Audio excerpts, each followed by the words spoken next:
un système impérial. Est-ce que le peuple congolais a un impérialisme? Le peuple congolais a un système impérialiste. Parce que pour le peuple congolais, il faut Kabila qui débat de ces pays. Il faut Félix Tshisekedi à de l'Assemblée nationale. Il faut passer l'élection pour la présence de l'Assemblée nationale. Il faut mariage à FCC Cash et Koufa. C'est un système impérial. Le peuple congolais a un impérialisme. Le peuple congolais a un système impérial directement, mais il sera indirectement. Au moins, nous avons attendu aux classes. Attendu aux classes n'a été pour bon. Attendu aux classes n'a été pour évoluer. Alors, enseignement c'est le roman dangereux. Enseignement il faut propulser l'évolution à Batou. Enseignement peut comme ça. Zoba, c'est la dernière limite que nous avons. Alors, tant que le peuple congolais a réclamé un intérêt politique. En dépit, il y a un intérêt social où le peuple se retrouve. Donc, le peuple a réfléchi à Kabila, a réfléchi à Félix Tshisekedi. Donc, ça a réfléchi à ce que Boye Salema Boye Parlement dissous de tout. Et aux intérêts n'est pas été. Attends, dissous de Parlement Lélo. Le Parlement à Sika, le peuple a se retrouvé aussi longtemps. Système impérial aux système impérial les années. Un système où il a tcha, l'école, il a tcha, la religion, il a tcha, le commerce. Vous avez à ça le système on aura un piège. Et permettre que nous surtout revenir quand il y a le maître contrôleur de tout. Je comprends bien. C'est que classe à mondiale faut pas pour les gens conduire par une bêtise et dans sa bêtise plus les gens par autant en classe à mondiale plus ils deviennent idiots. École politique à mondiale il faut pas le molango plus qu'ils sont toujours politique voilà ils deviennent irresponsables. Commerce à mondiale l'état commerce va revenir dans son rapport na yé il y a des gens qui créer il y a des entrepreneurs mais vous avez des marchands des commerçants ambulants des petits commerçants qui ont reçu des produits pour voter à vous sur un bon collègue. Nous sommes un blocage est-ce que le peuple congolais a besoin de alors le peuple congolais a besoin d'enseignement. Il faut enseigner les taux les TV toujours enseigner le peuple congolais parce qu'il faut tout ça le nouveau système d'enseignement du Congo. Les nouveaux systèmes d'enseignement du Congo doivent réfléchir dans l'essence du métier. Il faut encourager les métiers. C'est-à-dire il faut menuiserie, il faut charpenterie, il faut maçonnerie, il faut la main-d'œuvre, agronomie. Et on permet le développement. Chine, les lois soit développées, c'est parce que Chine a compris que le système où il y a propulsé un métier, n'est développé en banque. Parce que imagine-toi, il y a une classe, il y a un diplôme, il y a un diplôme à licence, il y a un diplôme à professeur. Il y a un des identifiés. Mukolobo ça n'a pas valise et que pourquoi lier au ça matanga parce que on a qui a vu nous à papier ça dit tout le monde mécanisme na papier tout le mécanisme na pratique c'est dans la pratique de faire avancer la mboka c'est pas dans autant que belé ba aussi tongi ba diplôme nyonso les maël wana ya maël artificiel robotisé ya maël préprogrammé hein donc tout ça va préprogrammer donc va préprogrammer et permettre de sauter tous dans le programme normal. Comment au sein du travail il a fait des études autant de réflexion n'est auteur explicatif. Vous voyez quelque part il y a un ridicule parce que nous défendons des choses qui ne nous appartiennent pas. Nous défendons des causes qui ne sont pas pour nous. Même la politique à laquelle nous défendons, ce n'est pas une politique qui va nous aider à évoluer. C'est une politique de dépôt des mesures. C'est-à-dire une politique qui réfléchit dans le sens, n'est-ce pas, des idées, des auteurs, des colonialistes, n'est-ce pas? D'après Karna Salobakiboué, d'après Nietzsche Salobakiboué, c'est-à-dire des réflexions procuratives, oui, mais Marabatou, des réflexions idéologiques, pour inventer des pour évoluer. Les scientologues, les politologues, les nématologues, ils ont besoin de batanga, mais ils ont français, ils ont anglais, mabena ya kotanga ezawa mabe kotanga éclaircir bande konanu o bazolanda mabe kotanga batanga te mabe kotanga ezate kotanga eza bien mais kotanga nini pe osala nango nini batanga rapport au développer batanga rapport au faire évoluer c'est-à-dire ba évoluer nyo surtout o ya mindele o batanga ba classe ya mindele bango ne ba simbi Europe lelo eza évoluer eza héritage mobimba bazoka mona ya muke ba questionner pour faciliter moi on a sans réflexion mais aux autres ça moi OK yo so les chèques hein ba wololio yo so les premiers tout ça c'est-à-dire ba mécaniser enseignement de telle sorte que on va expliquer comment résoudre les problèmes ba autant que ça mutu hein ba biloko oyo et vous permettre à réfléchir pour avancer dans mboka bongo. Alors raison pour laquelle métier, il n'y a pas plus noble que les métiers, il n'y a pas plus noble que le travail artisanal, il n'y a pas plus noble qui développe le pays que l'agronomie. Il faut tout ça la bilan. Bilan va permettre bisoto évoluer dans mboka. Bilan va permettre pop peuple alia, bilan va permettre soda azala tout makasi qui bitumba, bilan va permettre enseignant ou asimi créer azala makasi. Parce qu'il y a un côté c'est l'économie dans mboka. Parce que ton bino bolobi oh tout en classe mondiale était resté autant à nini. Tout ça là bilanga. Tout ça là métier. Alors si ba université on a besoin de université, tout ça la université oh permettre ba savant ba inventer. Parce que comment est-ce que bino bozaka ba réparateur ba téléphone, ba réparateur ba TV, ba réparateur mi tout cas ba même grand mécanicien. Oh, il y a sur le dipo, il y a grand électronicien, il y a plasma, tout va fabriquer le bon ça. Et ça Sony. Quand est-ce qu'on a inventé plasma? Quand est-ce qu'on a inventé mon tout cas? Le sol, quand est-ce qu'on a inventé? Sur le monde, la scène plasma, on a chômé. On a chômé parce que on réparait le roté. C'est-à-dire yo on a seconde main mundele. C'est-à-dire mundele sont sali, on a pas réparé, bêtise ou ya sali. Vraiment. Yo vit dans mon de ton ça pas tout. Il faut pour ça, ça pas. Il faut coordonner les armes modernisées. On salit pas ça pas. Non. Il y a des gens qui ont ça pas Johanna, ça terrible. Attends ça pas tout ça non. On peut ça pas tout le monde ça ça la paye yo. Et ça peut na griffe na biso ba congolais. Net congolais moko aller ça ba tunyonso au kasol. Congolais azana poto ba na poto ba yebi au kasol. Atongaka c'est un congolais. C'est-à-dire le quand on doit tellement sur la yuji ama moto doit tellement sur la ba yo faron yi mama la to mini ba griffe ngo yebyo makasi ko le kangai c'est-à-dire lelo au kasol non ça publicité n'est non pas cet exemple na ye ya ko c'est notre fierté fierté à Congo par rapport à mambo itali habillement ozomona et to ça peut JL Mokoto vena biso wasaka ba sapatu ve wana ko sala ba Mokoto awa VGL Mokoto ala tawera na nini oyo na alerte générale les papa oyo ala tara ya rafia wana ya kitoko maka GL Mokoto basalango mais GL Mokoto aza soutenité a soutenité parce que ba mindele ba sule bango ye arobi na yem da alde la bombe justement parce que mundela sara ngeni mundela classe tangiso classe na yepo ma yele wana azo yango et qui no travailler na succès na ye donc kana ba savant voilà ba savant na biso ba tekama depuis ba tsala ma pourcentage d'école omona e ba tangisi ba na classe ba bi ko sanctionner bango na statistique ya pourcentage. C'est-à-dire, si on a un pourcentage élevé, par exemple 75%, on peut mettre déjà bourse. On a un pourcentage de à 50%, il y a ça qui a un classe pourcentage de 40%. On a un pourcentage de C, on peut mettre un film, on a une idéologie il faut autant comme un pourcentage tel pour que nous ayons la poto. Combien de savants ont mis sur la poto d'ignorance pour l'enseignement? On a gagné bourse. On a gagné bourse.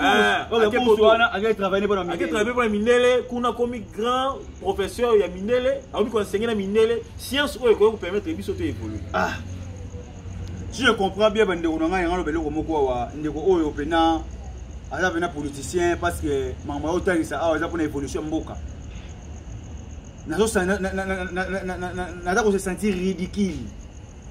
Comment est-ce que biso ba jeune garçon autour la mokana tongo tona ba force boui to bibi pena boui to ça pena pouvoir to sauter tout m'appelle libende mais ba force na biso ba pesi biso ça na ngwe côté parce que misala les até au lieu to que na ba université pour to bana ko créer ba misala biso to komi ko lukande musala est-ce que ba tenga ka pona ko luka musala to ba tenga ka pona ko créer musala uzuma dega ya classe lo lengo pe ba ndeko na ngai bandeko omoni mboka na biso na soko comprendre te soki eza nini donc mundele a diviser mboka a subdiviser mboka donc mboka eza diviser pe subdiviser batio ba mettre en doute non contre yo moko oza incapable oza na commune ndima te ozo mona loko oza incapable de faire quelque chose na on a le belo moko boye par rapport à ma auto lo ba ya nini ya invention ah Congo eza na on va bien un système système forestier. Le système forestier est un système où tellement ma forêt. Donc ba nzete na biso ba teka yango se ke biso toyeba. Mais pas que c'est biso to. Pas que to kata nzete. Baza ko exploiter nzete ya mboka se ke bana mboka ba yeba ba 12 millions so bimako na mamoteli ba nzete. To tanga yango déjà. Ministère de la Culture et Art. Ministère des Affaires foncières. Ministère de l'Hôtel et la forêt. Nous, tu es bien que nous mbongo zo bimaka oyo ba communauté internationale ba somba déjà ba nzete to yebiango. Ba conseiller biso to dans le réchauffement climatique. Dans le réchauffement climatique ya nini? Dans le réchauffement climatique on a té. On est là côté sur na programme à côté sur biso na programme na yé pour les aller mettre esclavagiste et que biso dans la biso ba simple observateur ba simple travailleur.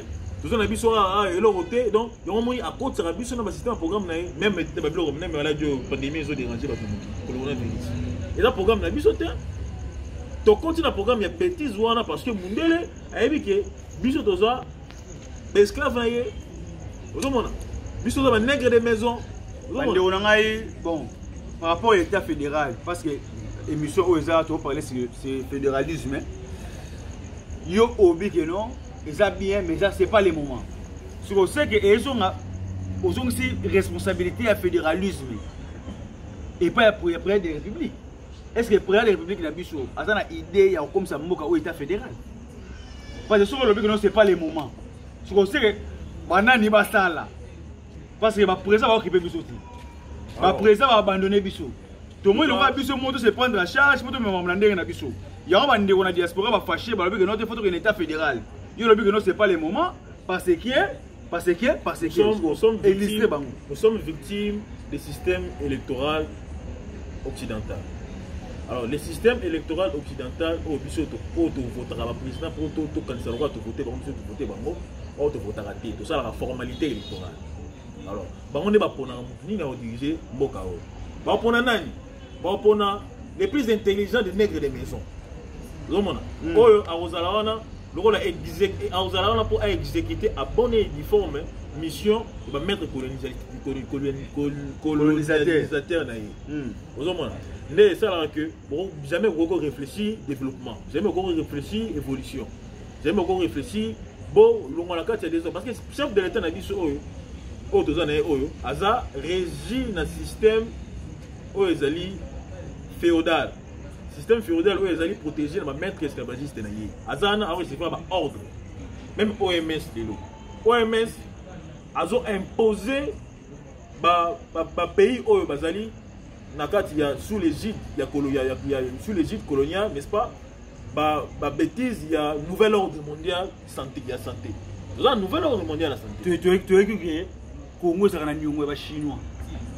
C'est pour les Chinois qui foutent un et pour le Congo, il faut que les Chinois aient un contrat et signé que paraît-il que les Chinois ont appelé ça un vaccin dans le Congo, na nombre de Nyongo. Si on a 15 millions, auto ko futa te donc pour te futa Nyongo wana Chinois a appelé ça 15, appelé ça vaccin. Yo mon on est. On va bête votre vaccin. On est dans bêtise, il y a bêtise bon bêtise wana te parce que par grand médecin, gyrologue, n'est-ce pas? Par grand médecin en médecine tropicale, hein? Peut-être aussi en Afrique, il y a Congo, puisque par exemple, démontrer que la pandémie, le coronavirus, les gens ont des impacts. Parce que tous les gens ont déjà malaria, tous les gens ont déjà tension, tous les gens ont maladie, déjà ont précipitation. Alors, le vaccin, on va vacciner en fonction de quoi? On va vacciner pour et puis, vaccin, pourquoi pas là où c'est le plus touché? Parce que c'est l'Europe qui est le plus touché et la Chine. N'est-ce pas? C'est le Congo, coronavirus exact. Coronavirus exact. Tout ce qu'on vous dit là, tout ce qu'on vous fait, oh, il y a 4 millions de cas. Oh, il y a inventé. On va travailler l'intellect. On va faire une dictature médicale. Dictature médicale. On va faire ordre que so là c'est cash net au kanga au futa 5000 francs pour ba contrer ta cash net pour la maladie bazola ta cash net pour na ba au futa 5000 wana o avec dictature médicale ngeki neti na niveau que ba commenter niveau ba pesa vaccin obligatoire tala ba mekaki na est mboka omona en tout cas bravo na bandeko na biso à est bengani bango alors bandeko na biso ya Kisasa pe bandeko na biso ya Lubumbashi la province partout ebele bazana na même ordre d'idée. C'est-à-dire vaccin wana et vaccin oyo permettre bino bozala exterminer nombre de bino kita pour ba ndenge ba ko gérer bino. Ozomona. Mes frères et sœurs, bandeko na ngo bota l'émission oyo. Page na biso émission da Pharaon Kapemba Mobanga. Numéro na biso ali plus 243 89 89 64 085. Tolanaki Sarkozy ndinga parler sur le système démographique. Le système démographique se définit en français comme un système qui est pour étudier l'évolution du peuple mondial. On va dire un système démographique. Si on va comme le rôle de Banzambe, il faut la statistique, le nombre qui est déterminé à 11 milliards de personnes. Dépassant 12 milliards, 13 milliards, il ne faut pas tout. Mais Nzambe déjà à la démographique. Quand on parle de système démographique, Nzambe déjà ça là on parle de l'IWA. Tout le monde a pas de kufa. Ils ont bien que nous va aller belé parce que lui c'est la rapport au équilibre. Si on veut moment bon on va tourner ngeni. Mais nous va que nous va comme belé. Mais en plus muto il y a France type là président en France on a sur Macron. Alors que pour noir en Europe, on est obligé il y a recevoir ba mettre un vaccin, il y a sur le coronavirus. Donc sur le vaccin on a été au côté Europe on a type on a bien Macron ou dans le bon sur ce que tu vas mesurer Macron yo obosani ndemo yaki awana ba blo tout le bango tout nini bandeko biso to yoko pesa émission ya évolution mentale boyoki ndeko na biso ninga zo expliquer caméraman avec hôtel réception déjà qui tout comme comment déjà na souka émission na biso ndé par rapport à la question na bino par rapport à l'état fédéral na bandi ndeko na biso le dema à répondre bino. Si vous avez besoin de sous, vous contactez Bissona plus 243 89 82 64 085. Page sur Facebook, vous allez Koko Kapemba Mobanga. Instagram, vous allez Koko Kapemba Mobanga. Page émission, vous allez Pharaon Kapemba Mobanga. Ceux qui vont commettre sur il y a pour expliquer bino. Peu ba commentaire na bino tu as besoin. Tant que vous commettez biso et peut ça biso ba idée. Il y a quoi ba couper sa réponse na ba idée au bino commettre biso na ba commentaire. Ne tata to lindema. On doit expliquer ba se peli na bandi bato baza maele ba comprendre yo. Sikoyo pour te ba contacter yo pour se ba ba peine besoin au expliquer ba on a privé. Makambo etali système politique oyo ndeko lobi ma impérialiste pour na limiter ba congolais ba impérialiste ozo mona kombo moko boye on dezo lekela bango so ba ba bengo na ba ko na ninga privé o pesi ba coordonner na yo o pesi na numéro de téléphone na yo vite fait pour tout le monde ko madena sur émission bon ba coordonner na biso ezali plus 243 82 230 35 64 plus 243 82 230 35 64 de wana vos émissions bon page Facebook na biso ezali Mike Toli